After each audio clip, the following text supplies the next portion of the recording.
जय हिंद दोस्तों, कैसे हैं आप सब। आई होप कि आप सब अच्छे होंगे। दोस्तों, मैं रोहित रंजन आपका स्वागत करता हूं मगध गुरुकुल क्लासेस में। दोस्तों, आज से हम इस चैनल के ऊपर जो समान ज्ञान लूसेंट का जो समान ज्ञान है वस्तुनिष्ठ, इससे इस चैनल के ऊपर हम डेली वीडियो के माध्यम से आपको प्रैक्टिस कराएंगे। हम आपको बता दें कि इस चैनल के ऊपर ये जो लूसेंट बुक है, ये लूसेंट बुक का डेली टॉपिक वाइज जो भी इम्पोर्टेंट क्वेश्चन बनेगा उस सारे क्वेश्चन को हम इस वीडियो के माध्यम से डेली वीडियो के माध्यम से इस चैनल के ऊपर कराने का प्रयास करेंगे। तो आप यदि इस चैनल पे पहली बार आए हैं तो चैनल से जुड़ जाइए और जुड़कर आप अपना बेहतरीन ढंग से तैयारी कीजिए। तो चलिए, इसी सिलसिले में आज हमारा पहला टॉपिक है भारत का राष्ट्रीय प्रतीक। यानी ये जो टॉपिक है स्टैटिक जीके का टॉपिक है भारत का राष्ट्रीय प्रतीक। इस टॉपिक से जितने भी इंपॉर्टेंट क्वेश्चन बने हैं वो तमाम क्वेश्चन को हम इस वीडियो में कलेक्ट किए हैं, जो कि आपके एग्ज़ाम के पॉइंट ऑफ व्यू से काफ़ी ज़्यादा इंपॉर्टेंट साबित होगा। अगर आप किसी भी एग्ज़ाम की तैयारी कर रहे हैं तो ये वीडियो आपके लिए काफ़ी ज़्यादा यूजफुल साबित होगा। तो चलिए, बिना किसी देर किए हम अपने क्वेश्चन की ओर बढ़ते हैं।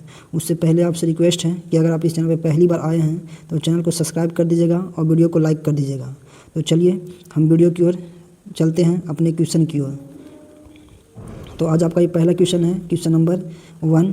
क्वेश्चन नंबर 1 में आपसे पूछा है कि भारत का राष्ट्रीय गान के रचयिता कौन है। तो भारत का राष्ट्रीय गान के रचयिता कौन है। तो इस प्रश्न का सही आंसर हो जाएगा option number B, Rabindranath Tagore. Rabindranath Tagore. देखिए, राष्ट्रीय गान, भारत का राष्ट्रीय गान क्या है। तो भारत का जो राष्ट्रीय गान है वो है जन गण मन।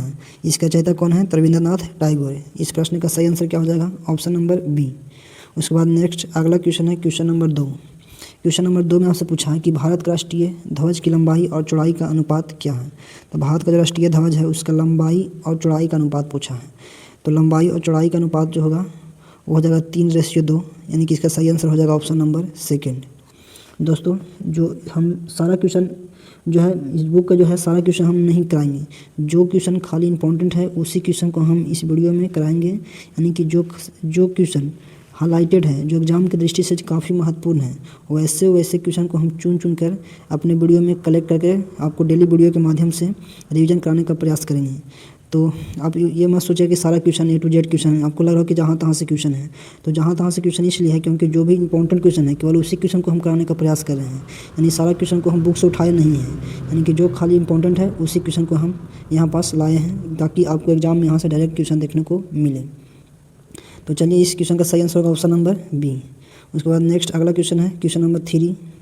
क्वेश्चन नंबर 3 में आपसे पूछा है कि भारत का राष्ट्रीय ध्वज के बीच में बने धर्म चक्र का रंग कैसा है। तो भारत का जो राष्ट्रीय ध्वज है उसके बीच में जो धर्म चक्र है उसका रंग कैसा है। तो इस प्रश्न का सही आंसर हो जाएगा ऑप्शन नंबर बी, गहरा नीला। क्या होगा, गहरा नीला। उसके बाद नेक्स्ट है अगला question, question number 4। Question number 4 में आपसे पूछा है कि भारत का राष्ट्रीय ध्वज का डिजाइन निम्नलिखित में से किसने बनाया था। तो भारत का जो राष्ट्रीय ध्वज है उसका डिजाइन किसने तैयार किया था। तो इसका सही आंसर होगा ऑप्शन नंबर डी, पिंगली वेंकैया ने। पिंगली वेंकैया ने भारत का जो राष्ट्रीय ध्वज है तिरंगा, इसका डिजाइन तैयार किए थे कौन, पिंगली वेंकैया ने। उसके बाद नेक्स्ट अगला क्वेश्चन है, क्वेश्चन नंबर 5।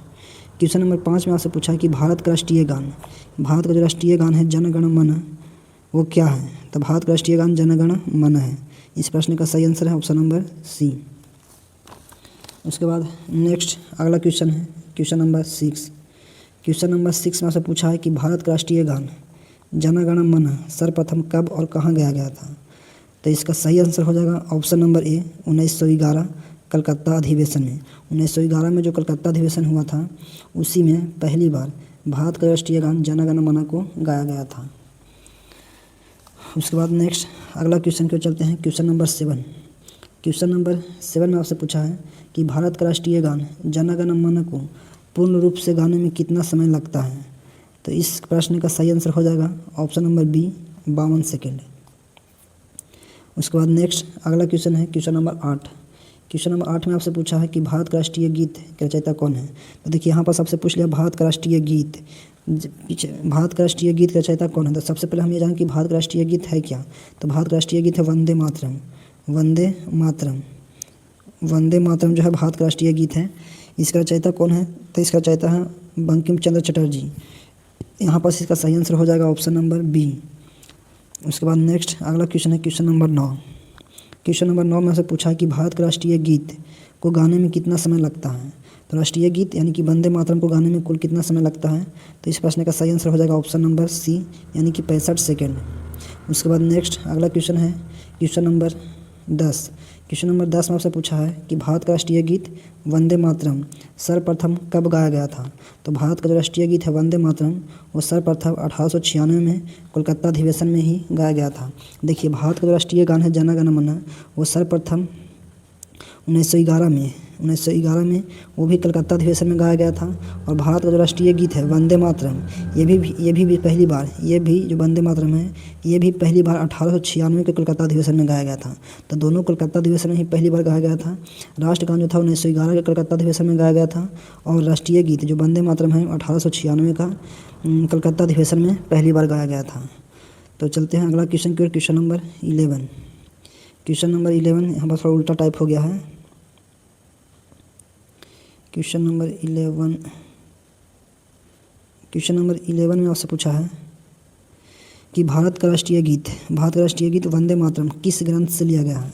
तो इसका सही आंसर हो जाएगा ऑप्शन नंबर डी, आनंद मठ। किससे लिया गया है? आनंद मठ से लिया गया। तो भारत का राष्ट्रीय गीत है वंदे मातरम वो कहाँ से लिया गया है? तो आनंद मठ से लिया गया है, आनंद मठ से लिया गया है। तो इस प्रश्न का सही आंसर हो जाएगा ऑप्शन नंबर डी। उसके बाद नेक्स्ट है अगला question, question number 12। Question number 12 में आपसे पूछा है कि आकाशवाणी और दूरदर्शन के दैनिक कार्यक्रमों की शुरुआत किससे होती है? तो आकाशवाणी और दूरदर्शन के दैनिक कार्यक्रम है इसकी शुरुआत जो होता है राष्ट्रगीत से होता है, यानी कि वंदे मातरम से होता है। उसके बाद नेक्स्ट अगला क्वेश्चन है क्वेश्चन नंबर 13। क्वेश्चन नंबर 13 में आपसे पूछा है कि सारनाथ में स्थित राष्ट्रीय स्तंभ का कौन सा भाग राष्ट्रीय प्रतीक के रूप में लिया गया है? तो इसका सही आंसर हो जाएगा ऑप्शन नंबर ए, शीर्ष वाला भाग। जो राष्ट्रीय स्तंभ है हम लोग का जो सारनाथ में स्थित था राष्ट्र अशोक का जो अशोक स्तंभ, उसी को हम लोग राष्ट्रीय स्तंभ के रूप में राष्ट्रीय प्रतीक के रूप में अपनाए हैं, और उसका हम लोग शीर्ष वाला भाग लिए हैं, ऊपर वाला भाग को हम लोग लिए हैं राष्ट्रीय प्रतीक के रूप में। तो इसका प्रश्न का सही आंसर हो जाएगा ऑप्शन नंबर ए। उसके बाद नेक्स्ट है अगला question, question number 14। Question number 14 में से पूछा है कि भारत का राष्ट्रीय प्रतीक चिन्ह में निम्नलिखित में से कौन सा पशु दृष्टिगत नहीं है? आपसे पूछा कि भारत का राष्ट्रीय प्रतीक चिन्ह है उसमें से कौन सा पशु दृष्टिगत नहीं, यानी कि जो कौन सा पशु जो उसमें नहीं दिखाई दिया गया है? तो इसका सही आंसर हो जाएगा ऑप्शन नंबर डी, यानी कि हिरन जो है भारत का राष्ट्रीय प्रतीक चिन्ह में दिखाई नहीं दिया गया है। उसके बाद नेक्स्ट अगला क्वेश्चन है क्वेश्चन नंबर 15। क्वेश्चन नंबर 15 में से पूछा है कि भारत का राष्ट्रीय प्रतीक चिन्ह में कितने शेर दिखाई देते हैं? भारत का जो राष्ट्रीय प्रतीक चिन्ह है उसमें कितने शेर दिखाई देते हैं? देखिए, शेर की संख्या टोटल 4 है, लेकिन दिखाई देता है कितना? 3। टोटल संख्या कितना है उसमें? जो शेर है टोटल संख्या 4 है, लेकिन दिखाई देता है 3, यानी कि एक और शेर दिखाई देखिएगा तो केवल 3 ही शेर दिखाई देंगे। जो पीछे वाला शेर होता है तो दिखाई नहीं देता है, यानी कि दिखाई कितना देता है? तो दिखाई देता है 3, लेकिन है कितना? 4। तो इस पॉइंट को ध्यान रखना कि 4 शेर है लेकिन दिखाई कितना देता है? 3 ही दिखाई देता है। तो यहाँ पर सही आंसर हो जाएगा ऑप्शन नंबर सी, 3। उसके बाद नेक्स्ट अगला क्वेश्चन है क्वेश्चन नंबर 16। क्वेश्चन नंबर 16 में आपसे पूछा कि भारत का राष्ट्रीय संवत के रूप में किस संवत को अपनाया गया है? तो भारत का जो राष्ट्रीय संवत है, भारत का जो कैलेंडर है वो किस संवत पर आधारित है? तो शक संवत पर आधारित है। तो इसका सही आंसर हो जाएगा ऑप्शन नंबर बी। उसके बाद नेक्स्ट अगला क्वेश्चन है क्वेश्चन नंबर 17। क्वेश्चन नंबर 17 में आपसे पूछा है कि शक संवत पर आधारित राष्ट्रीय पंचांग का प्रथम महीना कौन सा होता है? तो जो शक संवत जो है उसका प्रथम महीना होता है चैत। इस प्रश्न का सही आंसर हो जाएगा ऑप्शन नंबर ए, यानी कि चैत। उसके बाद नेक्स्ट अगला क्वेश्चन है क्वेश्चन नंबर 18। क्वेश्चन नंबर 18 में से पूछा है कि भारत का राष्ट्रीय पशु क्या है? तो भारत का राष्ट्रीय पशु जो है ऑप्शन नंबर सी है, बाघ है। क्या है? बाघ है। भारत का राष्ट्रीय पशु बाघ है। उसके बाद नेक्स्ट अगला क्वेश्चन को चलते हैं क्वेश्चन नंबर 19। क्वेश्चन नंबर 19 से पूछा कि बाघ से पहले भारत का राष्ट्रीय पशु क्या था? तो बाघ से पहले भारत का जो राष्ट्रीय पशु था वो था सिंह। क्या था? सिंह था। तो बाघ से पहले भारत का राष्ट्रीय पशु सिंह था। तो इस प्रश्न का सही आंसर हो जाएगा ऑप्शन नंबर सी। उसके बाद नेक्स्ट अगला क्वेश्चन है क्वेश्चन नंबर 20। क्वेश्चन नंबर 20 में आपसे पूछा कि भारत का राष्ट्रीय पक्षी क्या है? तो भारत का राष्ट्रीय पक्षी है जो मोर है, इसी को हम लोग मयूर कहते हैं, मोर। तो इस प्रश्न का सही आंसर हो जाएगा ऑप्शन नंबर ए। उसके बाद नेक्स्ट है अगला question question number 19। Question number 19 में आपसे पूछा है कि भारत का राष्ट्रीय वाक्य क्या है? तो भारत का जो राष्ट्रीय वाक्य है वो है सत्यमेव जयते, सत्यमेव जयते। इस प्रश्न का सही आंसर हो जाएगा ऑप्शन नंबर बी। उसके बाद नेक्स्ट है अगला क्वेश्चन क्वेश्चन नंबर 23।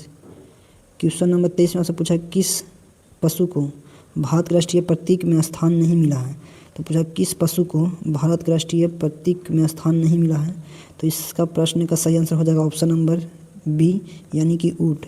ऊँट को भारत के राष्ट्रीय प्रतीक में स्थान नहीं मिला है। उसके बाद नेक्स्ट है अगला क्वेश्चन, यानी कि टोटल यहाँ पास 22 क्वेश्चन था। तो यानी कि जो ये टॉपिक था आपका भारत का, ये जो आपका टॉपिक था भारत के राष्ट्रीय प्रतीक, यानी कि इस टॉपिक से जो भी इंपॉर्टेंट क्वेश्चन बन सकता था वो सारे क्वेश्चन को हम इस वीडियो में कवर किए हैं। यानी कि इस टॉपिक से इतने ही इंपॉर्टेंट क्वेश्चन 22 इंपॉर्टेंट क्वेश्चन था जो कि आप इस वीडियो में देख लिए हैं। यानी कि इस टॉपिक से अगर क्वेश्चन पूछेगा तो यहाँ से ज़्यादा क्वेश्चन नहीं पूछेगा, है कि नहीं। तो इस वीडियो का अगर बिल्कुल ध्यान से अगर आप देखे हैं तो इस टॉपिक से अगर क्वेश्चन आएगा तो आपसे क्वेश्चन जरूर बनेगा। अगर आप इस वीडियो का PDF पाना चाहते हैं तो आप इस चैनल को सब्सक्राइब कर लीजिए, और इस चैनल के लिए टेलीग्राम है। अगर आप इसका PDF पाना चाहते हैं तो आपको इस टेलीग्राम चैनल को ज्वाइन कर लेना है। इस टेलीग्राम चैनल के ऊपर हम सारा वीडियो का PDF इसी टेलीग्राम चैनल के ऊपर डाल देते हैं। चैनल का नाम है मगध गुरुकुल बाई रोहित रंजन। इस चैनल से आप जुड़ जाइए टेलीग्राम चैनल से, और इसी टेलीग्राम चैनल पर आपको डेली का PDF मिल जाएगा, जहां से आप PDF को डाउनलोड करके रिवीजन कर सकते हैं। तो आई होप कि ये वीडियो आपके लिए काफ़ी ज़्यादा यूज़फुल रहा होगा। अगर वीडियो आपके लिए यूज़फुल रहा तो वीडियो को लाइक कर दीजिएगा, और चैनल पर पहली बार आए हैं तो चैनल को सब्सक्राइब जरूर कर लीजिएगा। तो चलिए मिलते हैं अगले वीडियो में अगले टॉपिक के साथ। तब तक के लिए बाय, टेक केयर, अपना ध्यान रखें।